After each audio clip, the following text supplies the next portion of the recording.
I've talked to Freedom Caucus members. I've talked to Budget Committee members. I've talked to members from the swing districts. I mean, every caucus in the House has had the Speaker's attention. I've heard their concerns about it. And the thing about it is, when you have a piece of legislation that is this comprehensive and with so many agenda items involved, you're going to have lots of different priorities and preferences among people because they represent different districts and they have different interests. But we can't make everyone 100% happy. It's impossible. This is a deliberative body. It's a legislative process. By definition, all of us have to give up on our personal preferences. I never going to ask anybody to compromise core principles, but preferences must be yielded for the greater good, and that's what I think people are recognizing and coming to grips with.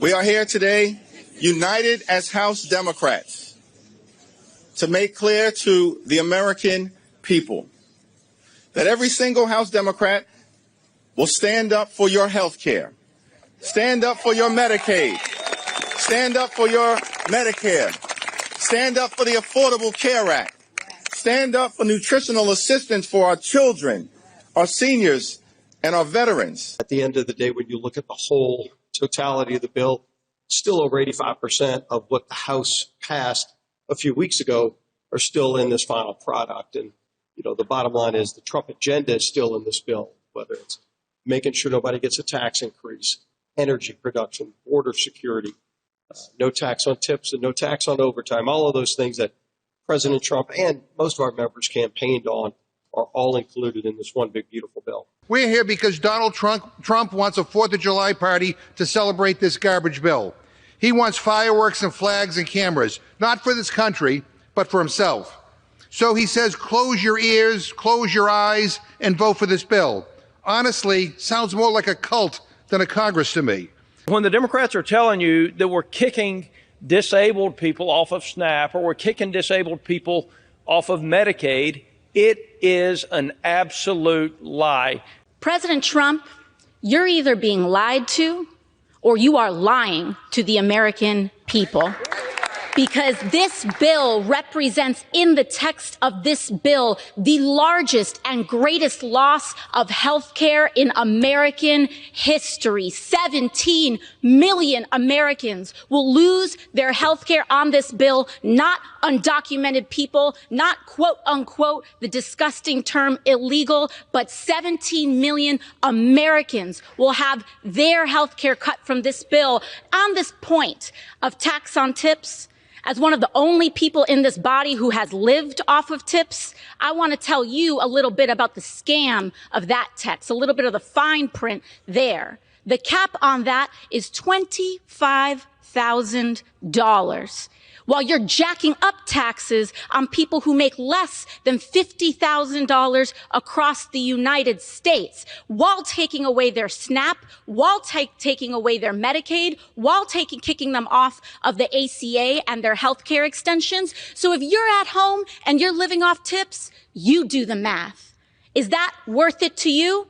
Losing all your health care, not able to feed your babies, not being able to put a diaper on their bottom in exchange for what?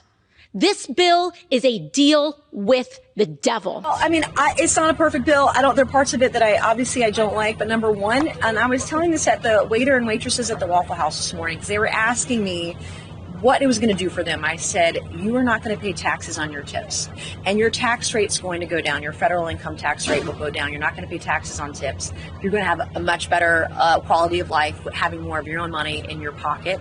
That's a big part of it. The tax cuts, making those permanent. The other part of it is we're beefing up our military and defenses. This is not a time to skimp around on military readiness. The other thing is we've got money in there for more ICE agents, Border Patrol agents, securing the border.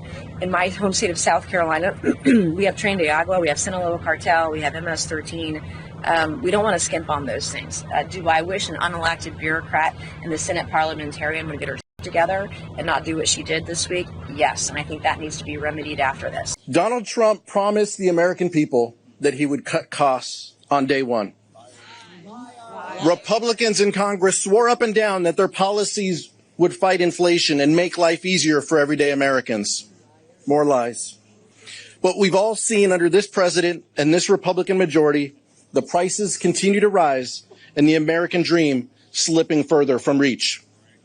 Today marks the culmination of Donald Trump's betrayal of working people across this country. Because of this bill, your health care is going to go up.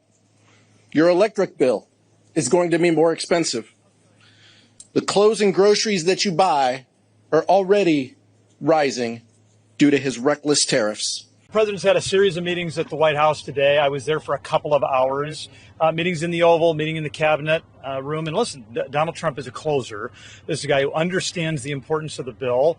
He was pushing back on specific member concerns. I got to tell you, Dr. Oz did a good job in that meeting, in those meetings, and so did the vice president. I would say those meetings are having a big impact. Members are moving to yes. Donald Trump is the best closer in the business, and we're going to get it done. I know there are some members who think they're going to vote no right now. I think when the choice becomes failure or passage, they're going to understand that passage beats the hell out of failing. Failure would be terrible policy.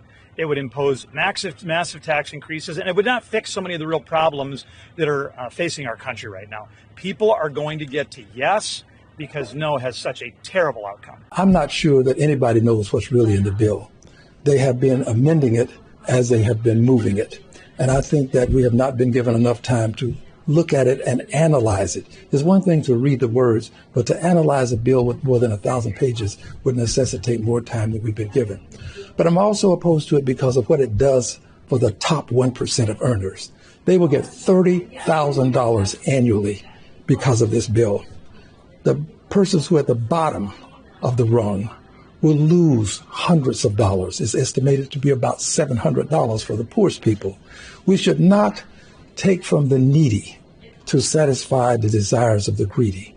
Those with greed ought to understand that they have a voice that they can use to make this a better bill. They could simply say, Mr. President, we don't need that. Go give that to the people who really need it at the bottom rung of the ladder. But they won't do that. And for that, they are complicit. They are aiding and abetting this process. They should speak up and speak out. I'm also opposed to it because, quite frankly, the notion of cutting $1 trillion from Medicaid is an abomination to even think this. Full disclosure, I wish we would amend this bill and send it back to the Senate and then let them vote on it. So why not just move past the July 4th deadline? Why not just try to? It's a deadline. I don't know why it's a deadline, July 4th. I don't think we should be putting a deadline on something like this. I mean, this is very important. I think we can get it done. But if you want more members to support what this big, beautiful bill is all about, give us a little bit more time to digest it instead of giving us 940 pages here for 48 hours to look at. There are people that don't agree with it in the Republican Party. They don't like everything in that bill. And I'm upset about the endowment tax. I really am. That was my idea. 21%. The Senate moved it down to 8%. We're leaving billions of dollars on the table. But there wasn't much of an opportunity for us to try to clean that bill up a little bit and then send it back. It's going to add $5 trillion to the federal deficit, and all to do what? To give tax breaks to billionaires, to Jeff Bezos. The lion's share of the benefit goes to big corporations and is permanent, and very little, if anything, actually helps middle-class families. And even for tip workers, which I represent in Las Vegas, that benefit would only be temporary. Meanwhile, the tax cuts for billionaires is permanent. This is the hypocrisy of Donald Trump and the capitulating Republicans here in Congress.